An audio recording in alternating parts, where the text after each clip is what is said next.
Now we want to talk about this because over time, if you've been listening to us for a while, we have offered so many different processes and guided you in so many different mindsets to help you get a sense of this focusing of this energy. We talked about pivoting in the beginning. When you know what you don't want, you know what you do want. So think about what you do want. But it's easier said than done, isn't it? Because where you are is where you are. And law of attraction keeps dishing up more thoughts like where you are. So it's all well and good for Abraham or someone to say to you, focus upon what you want. But if what's active in your vibration is the absence of it, then it's not all that easy to focus upon what you want. So then we began talking about just reach for the better feeling thought. Don't try to go all the way home. Don't try to get all the way into the pure positive energy. Just find something that's a little less negative. Find something, just lean a little in the direction. Try to find a better feeling thought. We offered processes like focus wheels and all kinds of things to get you thinking more in the direction of what you want. And many of you have made progress along the way. But today, we want to talk about something that we believe is infinitely more productive. And your question really cues it up in a powerful way. Because we know that the most significant thing that you must let go of before you can be the allower of all of the things that you want, you have to let go of your opinion and observation of being without it. In other words, you have to stop feeling not enough relative to the things that you want. And you would stop feeling not enough to the things that are the opposite. You would naturally do it if you could just distract yourself from it. It's not that you have to ferret it out and wrestle it to the ground and kill it. You don't need a search and destroy mission. What you need is a deactivation mission. You need a untangling mission. You need a let loose of it. You need a lightening up mission. You need an ease and flow mission. And so it's the reason that this getting into the vortex guided meditation process was created, because we see that what you are really reaching for is a vibrational shift that you have a hard time accomplishing in the midst of your very busy, very compelling, very real, very observable life. You have to find a way of detaching from it. Do you like being deliberate creator? Yes. Are you on the verge, or have you moved into the understanding that this is a vibrational universe in which you live? Do you accept that through the directing of your thoughts that you focus the energy, that's how you create? Does it please you to know that knowing what you don't want helps the process? So, does it make you want to be a little more patient with yourself in the interim before things manifest? Are you approaching the willingness to want to go to the vortex for the feeling of it rather than for the manifestation of it? Because once you get there, once you say, my vortex is my objective, because there I am whole and therefore feeling good, and then I will focus specifically. Now you are really a powerful, deliberate creator. And here's why. People often think that it is the setting of the goals that is the creative work. Well, the creative work happens when you're in the middle of a relationship that's no fun. That's when you put more fun. The creative work is when you're sifting through what you don't want, knowing what you do want. In other words, the creative work is the sifting, sorting process. That's the creative work. You've done it, you've done it, you've done it, you've done it, you've done it, you've done it. The creative work is there. Then people think, I have to get really specific about this thing that I want. But when they're really specific, when they don't have it, what do? They hold themselves away from it. You follow that, don't you? We've been talking about that all morning.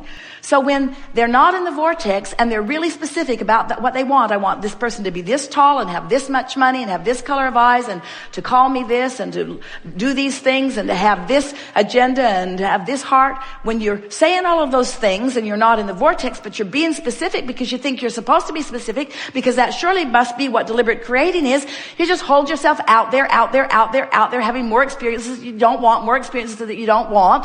Too specific. But then you get general. You quiet your mind, you bask more, you have a massage, you put your feet in the water, you pet your cat, you listen to the meditation CD, you listen to music, you do more of those things that ratchets the specifics down, down, down, down. So you're more general, more general, more general, more general, more general. And then you flow right into the first lock of the vortex canal. And now, when you think about what you want, you do it because it feels good to think about what you want, not because you're trying to be specific in order to make things happen. Can you hear the difference? Now you're talking about it because it feels good. Now you're talking about it because you can't stand not to talk about it.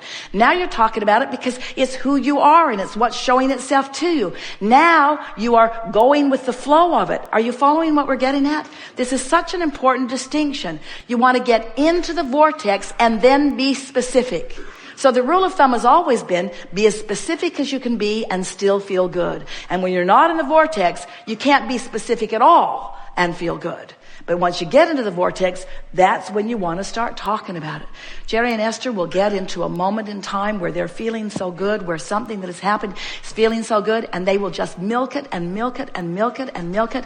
Anybody listening in would think they had lost their minds because it feels so good to just keep reiterating over and over and over again how much I love you and how good life is and how fun this is and wasn't that good, and did you hear what she said, and did you see the look on her face when she said it, and did you see the look in his eyes when he heard it, and did you see how we all laughed when we did it, and do you remember what it was like when we were floating on that river, and do you remember the river guide and how clever he was and brought us right up to the edge, and I climbed right out on the boat and the sloth was hanging right down in a branch, and I looked at him and he looked at me and he moved his head and he moved his arms so slowly as if to say, I love you too.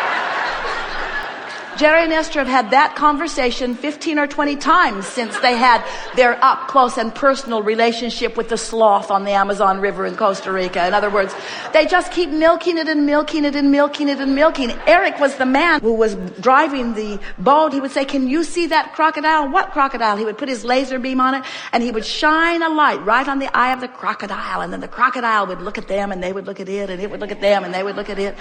Just milking magnificent moments. You see what we're getting at? Do all of your offering of consistency and of focusing once you're sure you're in the vortex, and watch the power and the leverage of the energy that creates worlds help you manifest anything that you want endlessly, eternally. We were having fun on the Panama Canal cruise because once the enormous ship had passed through the locks of the canal, and the participants in the seminar had, for the most part, witnessed it. It was quite a thing to see. So the ship is moving from a lower body of water to a higher body of water, sort of like getting into the vortex. And these locks that this ship passed through, it was about an 84-foot raise. Now, if the ship had tried to just catapult itself up there, while it is doable, we suppose there could be jetpacks or something that could accomplish the jump, but not a very pleasant experience. So instead, it was an incremental thing. The ship just floated into this lock, and then the water was raised until the water level of this lock was the same as that at the next lock, and then the gates were just softly opened. There was hardly a wave or a ripple, and the ship just floated into the next level, and then into the next lock, and then that lock was lower than the next, so more water was added, and the ship floated upward, and then when it was equal, the gate opened, and the ship just floated into the next lock. And we were saying to our participants on the cruise that that's the way we would like you to see your vortex. In other words, when you try to jump in, it doesn't work very well. You want to be in harmonic. You want to be in rhythm. You want to be in balance. You want to be in flow. You can use any word that you want, but you get the gist of this. And if you will just take it incrementally, then your boat doesn't tip over. If you just take it incrementally, and that really is what this vibrational alignment is. You just reach and align and raise. The vortex, we began calling it the Panama vortex or the vortex canal. In other words, because we want you to realize that this valve or this opening or this passageway where the vibration of that which is you and the vibration of that which is really you can come into full blending, you see. And the less trauma, the better. So once you pass into the canal that we are even calling the vortex, there is still more to do and more to do and more to do and more to do. There is no ending to the raising and vibration, just as there is no ending of creation. It's a constant motion upward because life just keeps causing you to parlay it into a higher vibration. And then you have the thrill of coming into alignment with that higher vibration. It's a very good analogy. And it puts it into a perspective that we want you to consider. Now, there are a lot of people, in fact, most everybody you know, spends most of their time outside the vortex. They don't know about vibration. They don't know what their emotions mean. They want to be positive and they try, they make some effort to be, but they're not really managing their vibrational flow very well.